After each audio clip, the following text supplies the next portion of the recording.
Bharatiya Janata party के नेता और केंद्र में मंत्री गिरिराज सिंह को सोनिया गांधी के खिलाफ बयान देना काफी महंगा पड़ रहा है। बयान के लिए खेद प्रकट करने के बावजूद उन्हें कोई राहत मिलती नहीं दिखाई दे रही है। मुजफ्फरपुर सीजेएम कोर्ट ने गिरिराज के खिलाफ मामला दर्ज करने का आदेश दिया है। उनकी इस टिप्पणी पर कांग्रेस अध्यक्षा सोनिया गांधी ने यहां तक कह दिया कि इस पर वो कुछ बोलना नहीं चाहती। हालांकि मामले को लेकर प्रदर्शन कर रहे कांग्रेस कार्यकर्ताओं पर पुलिस ने लाठीचार्ज भी किया। कांग्रेस लगातार पीएम से मांग कर रही है कि गिरिराज की विवादित टिप्पणी पर उन्हें कैबिनेट से बाहर निकाला जाए। अशोक खेमका और तबादलों का लगता है चोली दामन का साथ हो गया है। सरकारें बदल जाती हैं लेकिन इनका साथ तबादलों से छूटता नहीं। बंसीलाल सरकार आई तो तबादला, भजनलाल सरकार आई तो तबादला। तबादलों का सिलसिला यही नहीं थमा। चौटाला सरकार ने भी खेमका को भी नहीं बख्शा। यहाँ भी तबादले पर तबादले, तबादले पर तबादले। हुड्डा सरकार आई तो लगा कि शायद राहत मिले, लेकिन हुड्डा सरकार तो और सरकारों से कई कदम आगे निकली। यहाँ तक अशोक खेमका को समझ आ गया कि तबादले होना उनकी किस्मत में ही लिखा है। लेकिन अब तो हद ही हो गई। खट्टर सरकार ने भी तबादला कर दिया और भेज दिया परिवहन विभाग से पुरातत्व विभाग में। अशोक खेमका का 22 साल में तकरीबन 50 बार तबादला हो चुका है। बंसीलाल सरकार में ये तबादला 6 बार हुआ, भजनलाल सरकार में 8 बार, चौटाला सरकार में 12 बार तो हुड्डा सरकार में 18 से ज्यादा बार। ये रिकॉर्ड अपने आप में ही दर्शाता है कि क्यों हम अशोक खेमका को तबादला ग्रस्त कह रहे हैं। अशोक खेमका को उम्मीद थी कि तबादलों का ये सिलसिला अब कुछ थमेगा, और ये उम्मीद तब और ज्यादा बंध गई जब खट्टर सरकार के मंत्री अनिल विज साहब ने खेमका के ट्वीट के जवाब में ट्वीट कर कहा कि हम अशोक खेमका के साथ हैं।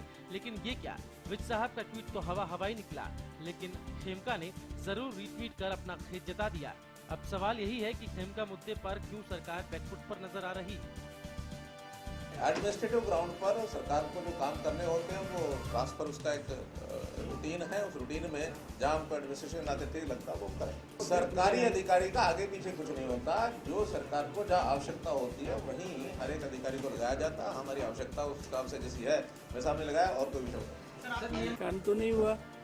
IAS IPS के जो सीनियर अधिकारियों के ट्रांसफर जो होते हैं और वो मुख्यमंत्री जी का कार्यालय करता है, और IAS अधिकारी का ट्रांसफर। वहीं खेमका के तबादले पर सीएम खट्टर, अनिल विज, रामविलास शर्मा और OP धनखड़ ने भी बयान दिए।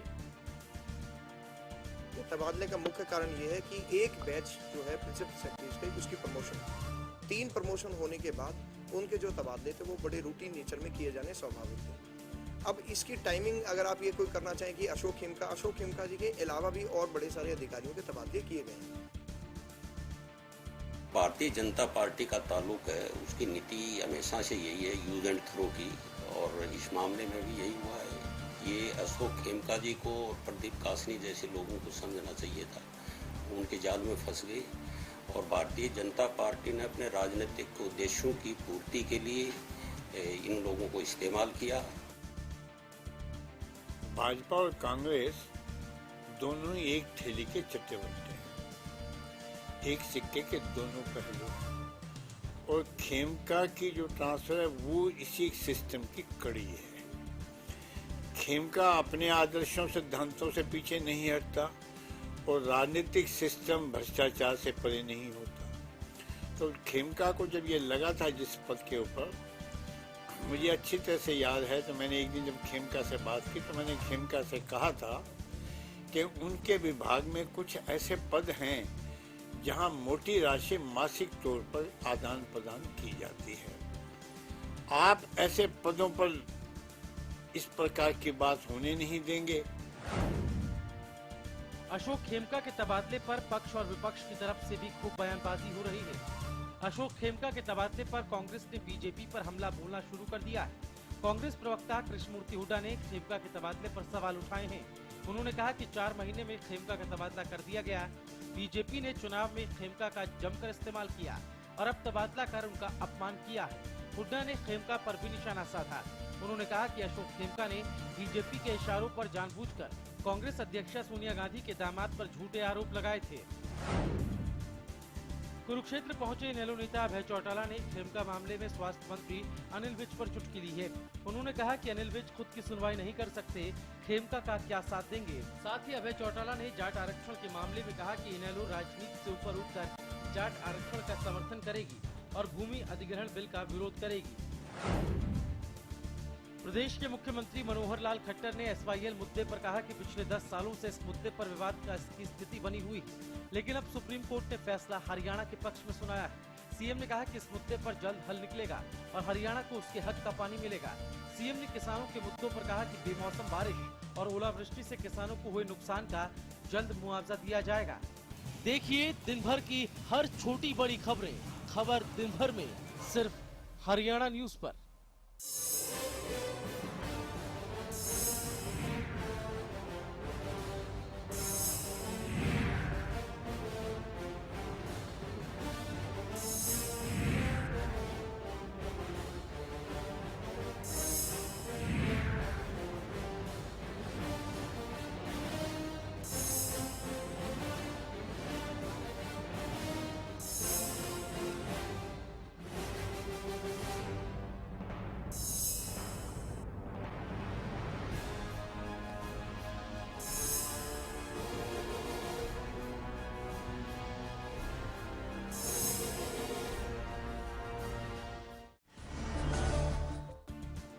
पूर्व वित्त मंत्री किरण चौधरी ने प्रदेश सरकार पर निशाना साधा।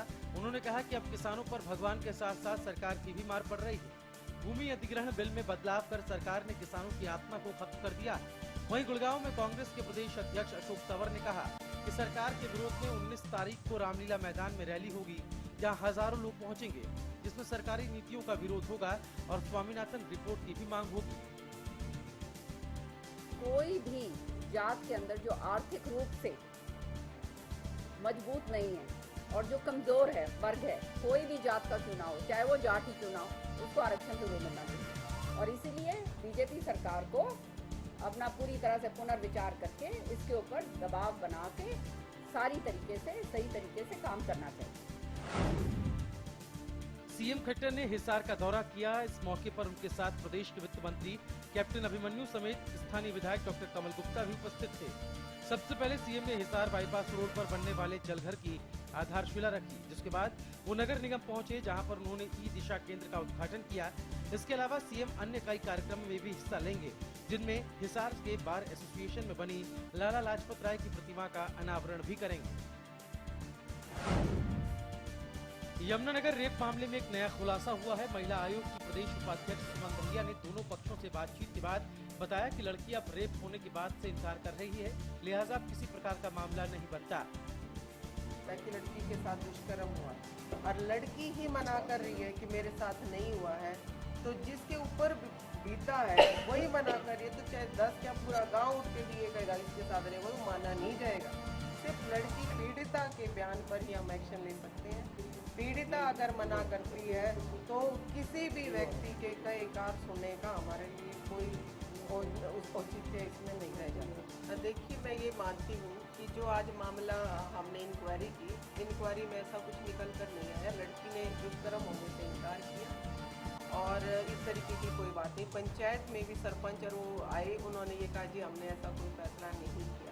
लेकिन मैं ये मानती हूँ कि अगर मीडिया ने इस इशू को उठाया है या ये माना है, तो मैं ये चाहूँगी कि अगर इस पीछे दबाव भी हो सकता है या गांव का कोई इस तरीके से कि भाई किसी तरह भाई बाहर ना निकले या बदनामी ना हो, इस डर से हो सकता है ऐसा ना हो, तो मैं ये कहूँगी अगर ऐसा कुछ हुआ भी होता तो मैं ये मानती हूँ कि आपकी इस मुहिम से शायद आगे दोबारा पंचायत इस तरीके के फैसले ना ले और उन्हें इस चीज़ का डर होना चाहिए कि सिर्फ आपके ऐसे फैसलों से आज का कानून नहीं चलता। आज कोर्टें हैं, न्यायालय है, वहाँ पर उचित जिस भी व्यक्ति ने गलत काम किया है उसके गलती के हिसाब से जो है सजाएं जो है मेंशन है और उस अपराधी को उसी हिसाब से सज़ा मिलनी चाहिए। ये मैं कहना चाहूँगी कि आपने अगर इस मुहिम को उठाया तो इसका मैसेज जो है वो पॉजिटिव चाहिए। यमुनानगर में पुलिस ने लड़कियों से छेड़छाड़ और उनका पीछा करने वाले लोगों को एक अलग ही अंदाज में सजा दी। पुलिस ने तीनों लड़कों को कान पकड़कर उठक बैठक लगवाई और पुलिस का ये वीडियो सोशल मीडिया पर भी वायरल हो गया।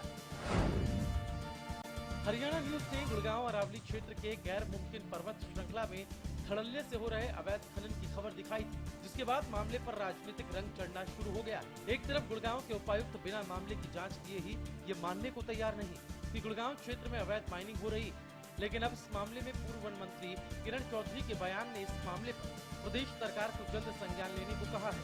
किरण चौधरी ने कहा कि कांग्रेस सरकार ने इस पूरे अरावली क्षेत्र, जो कि हरियाणा प्रदेश में आता है, को SEZ जोन घोषित किया है, लेकिन भाजपा सरकार इस पुरातन धरोहर को बचाने की बजाय इसको उजाड़ने के लिए भाजपा के कारिंदों ने इस क्षेत्र के 500 मीटर के दायरे को कम करने की सिफारिश जरूर की है, जो कि प्रकृति के साथ खिलवाड़ जरूर है। किरण चौधरी ने कहा कि ऐसा कर बीजेपी बिल्डर्स को फायदा पहुंचाने का काम कर रही है।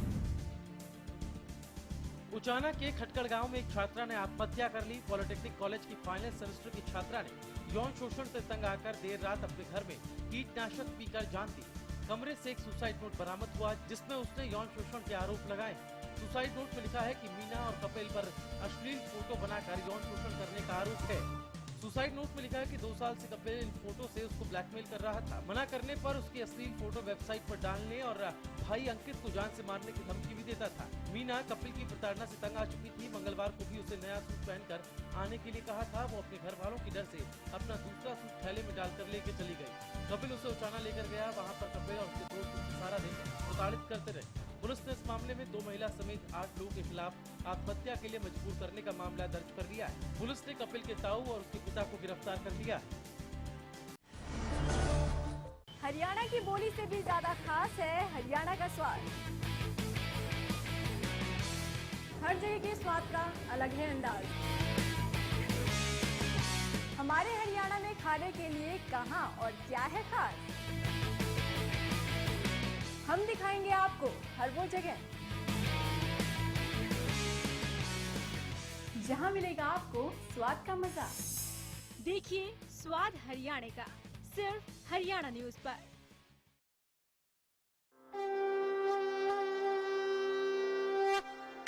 जहां बहती है भक्ति की सरसधारा, जहां नदियां होती हैं माँ, जहां पहाड़ों में भी अंश ईश्वर का, जहां अध्यात्म की नींव है गहरी, जहां आस्था का बहता है सैलाब, जहां मन करता है भक्ति साधना का। कुछ ऐसी होती है हमारी आराधना। कीजिए आराधना बुधवार और वीरवार सुबह 7:30 पर सिर्फ हरियाणा न्यूज पर।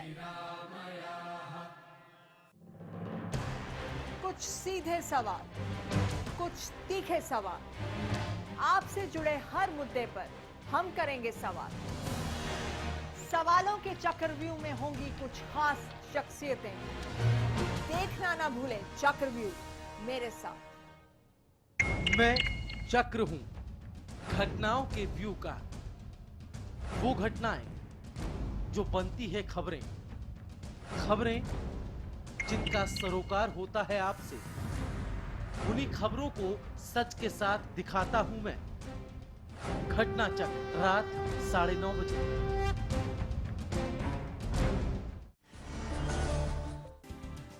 रोहतक पीजीआई की डॉक्टर्स पर लापरवाही का आरोप लगा है। दरअसल हिसार रोड पर सड़क हादसे में 2 बाइक सवार में से एक की मौके पर ही मौत हो गई, जबकि एक को घायल अवस्था में पीजीआई ले जाया गया, जहां उसकी मौत हो गई। जिसके बाद देर रात परिजनों ने डॉक्टर्स पर लापरवाही का आरोप लगाते हुए हंगामा किया।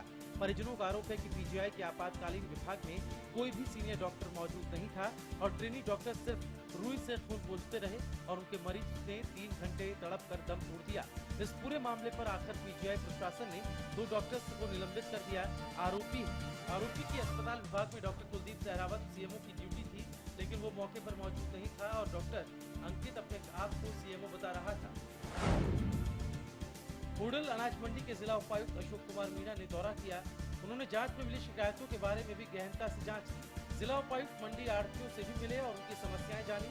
दौरे के दौरान जिला उपायुक्त ने कहा कि मंडी में किसानों को किसी भी तरह की परेशानी नहीं आने दी जाएगी। जो ऑपरेटर है उसको प्रशासन से या तो मान्यता मिली हो, नंबर 1, नंबर 2 मान्यता के साथ साथ उसके पास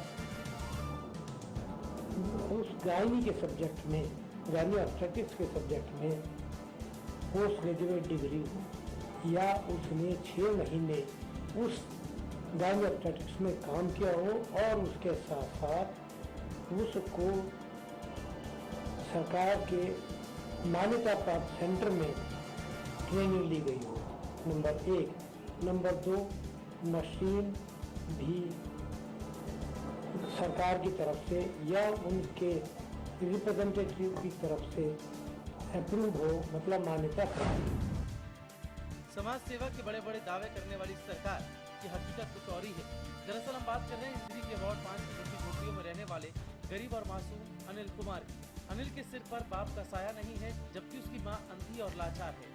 अनिल को अपनी पढ़ाई और परिवार के गुजारे के लिए कूड़ा पीटना पड़ रहा है, लेकिन सरकार को इस परिवार की हालत का जरा भी ख्याल नहीं। इतना ही नहीं, इस गरीब को देने के लिए सरकार के पास BPL कार्ड तक नहीं। मैं बहुत ही गरीब परिवार से हूँ। मेरी मम्मी पापा ने तो मम्मी को कई साल वर्ष पहले तलाक दे दिया था। मेरी मम्मी भी आंखों से काफ़ी लाचार है, उन्हें दिखाई नहीं देता है और काफ़ी गरीब है। मैं अपने घर का गुजारा भी खुद ही करता हूँ, फेरी लगा करके, रद्दी लोहा प्लास्टिक वगैरह खरीद करके, और मैं अपनी पढ़ाई का खर्चा भी खुद ही उठाता हूँ, अपने फैमिली का भी खर्चा खुद ही उठाता हूँ। पढ़ लिख करके अच्छे नंबर ले करके मैं आर्मी में लगना चाहता हूँ और मेरे मन में हमेशा यही रहती है कि मैं अच्छे नंबर ले करके पढ़ाई करके कोई अच्छी जॉब करके अपने माता पिता और अपनी बंगाली जाति का नाम रोशन करना चाहता हूँ। और स्कूल के अलावा मुझे गवर्नमेंट की तरफ से कोई अतिरिक्त सहायता नहीं मिल रही है। हमारे जो राशन कार्ड हैं वो भी 10 साल तक 10 वर्ष हो गए हैं, कुछ नहीं मिलता, गेहूँ तक भी नहीं मिलती। हम अपना खर्चा भी खुद ही उठाते हैं, यानी कि हमें सरकार की तरफ से कोई गेहूँ वगैरह भी नहीं मिलती है। उकलाना मंडी के एक निजी स्कूल में अध्यापकों को बंदी बनाने और प्रिंसिपल को जान से मारने की धमकी दिए जाने के साथ जबरन स्कूल पर ताला जड़ने की वारदात में पुलिस ने मामला दर्ज कर कार्रवाई शुरू कर दी। समारखा की नई अनाज मंडी में बिल्डिंग मटेरियल सप्लाई का अवैध कारोबार धड़ल्ले से जारी है। हैरानी की बात यह है कि ये कारोबार मार्केट कमेटी कार्यालय और SDM के आवास के पास ही हो रहा है, जिससे यहाँ के अधिकारियों की मानसिकता पर भी अब सवाल खड़े होते हैं। यहाँ पर ये मार्केटिंग बोर्ड के जो अधिकारी हैं उनकी मिली भगत से यहाँ पर नियमों कानूनों की धज्जियां उड़ाई जा रही हैं। ये विश्व बैंक की परियोजना के तहत यहाँ नई अनाज मंडी विकसित की गई थी और सिर्फ इसी काम के लिए इनको दुकानें अलॉट करी गई थी आड़तियों को कि यहाँ पर सिर्फ कृषि उपज का ही सेल परचेज का कार्य होगा।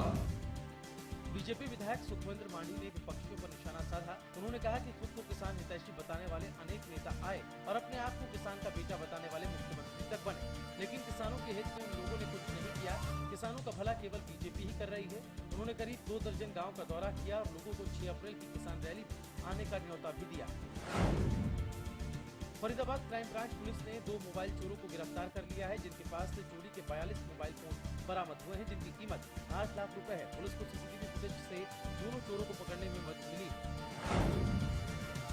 चौटाला रोड नेशनल हाईवे पर एक ट्रक और ट्रॉली की टक्कर होने से ट्रॉली का संतुलन बिगड़ गया और अनियंत्रित ट्रॉली ने सड़क किनारे के पेड़ों को रौंद दिया। हालांकि बड़ा हादसा होने से टल गया, लेकिन चालक मौके से फरार हो गया।